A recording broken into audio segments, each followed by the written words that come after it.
Hi, for those of you who don't know me, my name is Arhan Babare, and today I want to talk about some things I learned while visiting Gelephu Mindfulness City.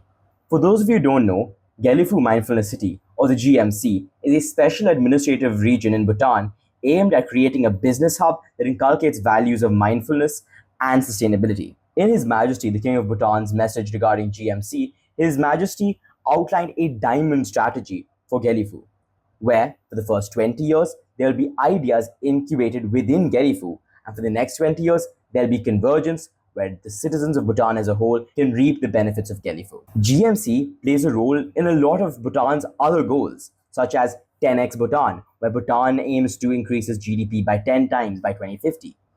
It's also a key element of the 21st century economic roadmap. I had the pleasure of witnessing the first Pelson cohort graduation. The Pelson are a fundamental step to building Gelephu, as they are the business leaders who will make Gelephu a economic hub. While there, I had the absolute pleasure of witnessing His Excellency, the Prime Minister of Bhutan's address regarding how education is a fundamental step to building a successful Gelephu. I was really interested in the entire goal of equitable growth and took the opportunity to interview two key individuals in Gelephu's roadmap. These individuals were His Excellency Dr. Lote, the current governor of Gelephu, and the incredible Mr. Pup Dorji, the interim director of the Pelson program. So, who am I with today? I'm Pup. I'm currently serving as the interim ED for Pelsu in Bhutan. Thank you so much for letting me interview you, and thank you so much for letting me see the magnificent Pelson graduation, cohort graduation. So, what I've noticed while I've been here in Gelephu, which is the hub for a lot of interesting things happening in Bhutan, it's the emphasis you put on there being youth and there being a next generation. And Pelsing's all about preparing the next generation and human capital for Gelephu. So my question is, looking at Gelephu having so many positive effects and impacts, and for the city, for the nation of Bhutan, how does the success of GMC relate to the people? I think His Majesty. I don't need to answer this because His Majesty has already answered this question very directly. GMC is, in summary, it's for the people of Bhutan, right? And it's of course to benefit the people of Bhutan. But the more I work on Pelsung, the more closely I work with His Majesty's vision. What I realize is that it's only half about benefiting the people of Bhutan. What His Majesty wants GMC and projects like Pelsung to eventually do is to make Bhutanese people so capable that they can thrive anywhere in the world, right? And that means what that means is GMC building it together, right? 10x Bhutan building it together. The way GMC benefits the in a word, as I said, right? GMC is for the people of Bhutan, not just to benefit us, but to build our capacity to build it.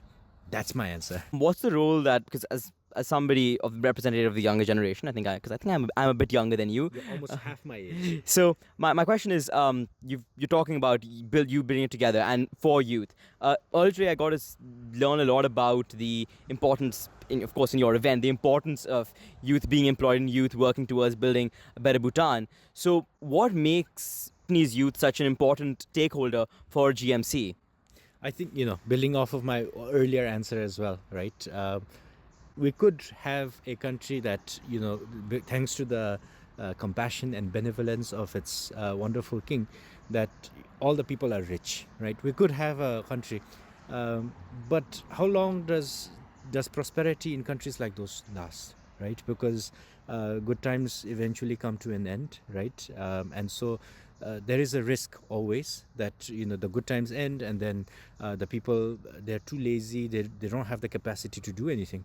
What GMC does, what Pelsung does, is it's about making sure that our people have the capacity to create prosperity, right? And once they have the agency and the ability to create prosperity, then we have won, right? Because then it does not matter when the good times end or when the good times come, because our people will be able to come through anything, right? And that is exactly what His Majesty is trying to do with projects like GMC. The more closely I work with it, I realize that GMC isn't the vision. The vision is much larger, and GMC is a critical component of that vision. Okay, thank you. Another question I have is just from a framework, how does GMC and the Pelsing project systematically ensure this continued legacy? Because you talk about it being continued. What's the exact action that we're looking at? I think the exact action, I cannot speak to GMC's exact action. But Pelsing, of course. Yes, Pelsung's. So our approach with Pelsung is very simple, right? So because your channel audience is all people who love policy and frameworks, I'll explain it in a simple way. So our approach is very simple. What we're saying is, on the one side, we have institutions that already produce human capital, right? That already produce educated young people, right? And on the other side, what we have is the market demand, right? And the market demand comes from GMC. It comes from 10x Bhutan, which is what I'm by 10x Bhutan I mean Bhutan, whose economy is 10 times right now, because the government's plan is to 10x it within this century. Very audacious, I know. And then we also have international companies who want to hire Bhutanese people. So this is the market demand. This is the. We're looking at an ADAS graph. Yes. So Okay. this is right now we have the existing institutions.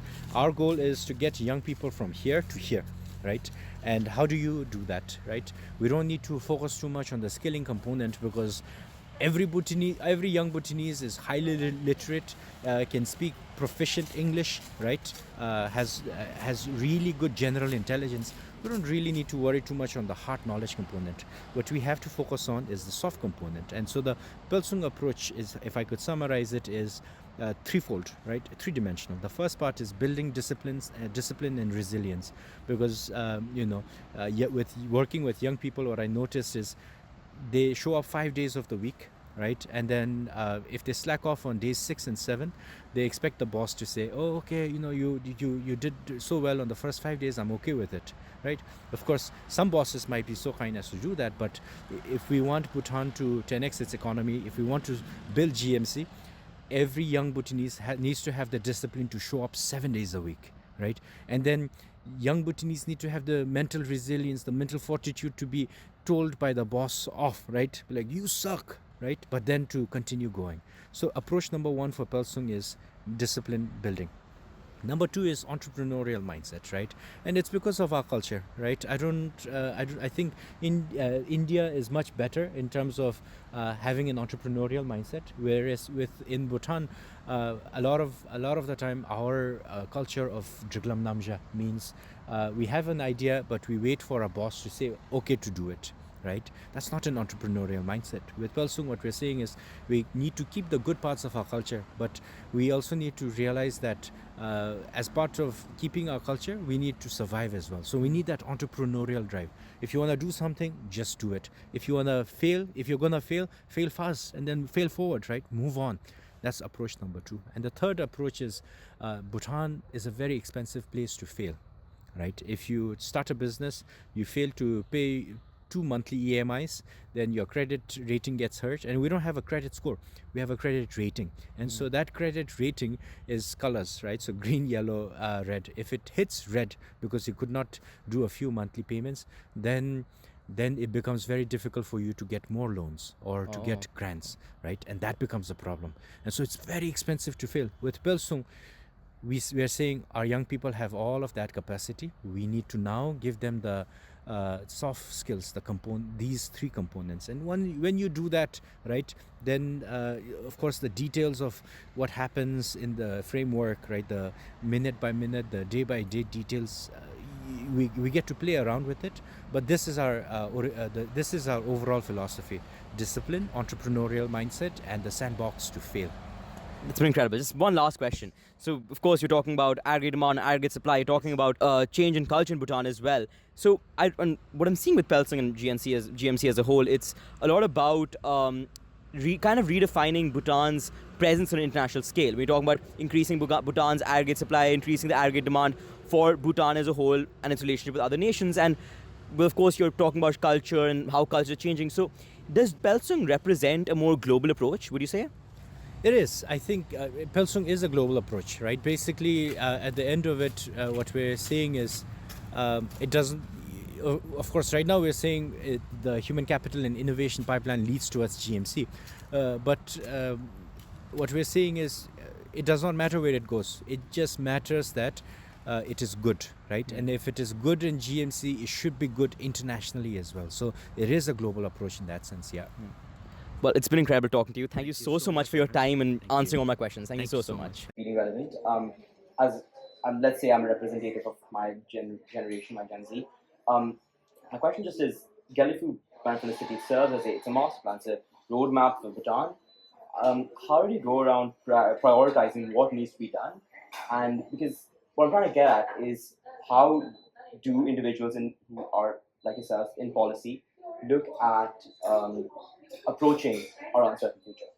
What you said is, I think, looks like you, even though you asked me a question, looks like you carry the answer in yourself. What do you expect me to answer that? How do you expect me, or what do you expect as an answer to your question? To me, I'm 57 years old. I come from, maybe I would say, comfortably mid to elder generation, because education in Bhutan, formal education in Bhutan started only in the 60s. So I'm still in that era where my parents are absolutely illiterate. Two of my five siblings are illiterate. All my relatives are illiterate. They're still in the villages. So I'm on more that way on the past generation, older generation side. But yet, getting this opportunity to serve His Majesty the King and Bhutan at this critical juncture has changed me a lot. It changed me a lot to tell myself that I shouldn't pretend that I know everything. One. Two, I know that what I know may be good to some extent, but there are more things that I don't know than what I know. Therefore, whenever I meet them, the younger lot, more educated, younger, youthful guys, I say, okay, I think he has something to teach me. The way I appreciated you. It looks like you'll have a lot of things to teach me. Okay, yeah, sure. So, how do I interact with them? What is the expectation? What I do is, end of a conversation, I try to see what he or she wants, what he or she can do. I try to see how can I bridge the two. What you want, what you can do. Many a times, what you want to do may not be what you can do. So therefore, I see if I can be a small bridge here. So that's all what I do with them. So the priority is make sure everybody's heard. Your priority is, of course, you spoke a bit about education as well. So, and of course, today we've just seen the first person graduate, the cohort graduation. So, then I can understand. So, GMC's priority is making sure nobody's left behind and ensuring that everybody gets to benefit from and provide for Galley food. Is that it? Yes, yes, it's definitely yes, but with some qualifications. Of course. And ensuring Yes. they get these qualifications as well. True, true. So my role here, one of my role here is to make sure that everybody is heard, as you rightly said. But I also make sure that they must also listen. Yeah. Anybody who feels that he or she is heard must also know that he or she must listen. Because if everybody wants to be heard, there's nobody who will listen. And that's what education is. Yes, so this is something I always try to tell them, that yes, I'm here to listen to you, support your good ideas, support your ideas that I couldn't even imagine, but at the same time, you must also come with the attitude to listen. So when they come in to tell us, I make sure that they leave taking something good. Because I'm walking away from this conversation with an understanding of how you prioritize the transmission of knowledge with all the conversations you have and all the projects you do. So thank you so much for this conversation. It means a lot. Good gentlemen. I had these conversations to understand what makes good policy. And I feel I've walked away from these interviews with an understanding and appreciation for what goes into creating good policy, whether that be ensuring equitable growth or ensuring that everybody is heard. I can really say that learning about Gelifu and the roadmap to achieving Gelifu was an incredible learning experience.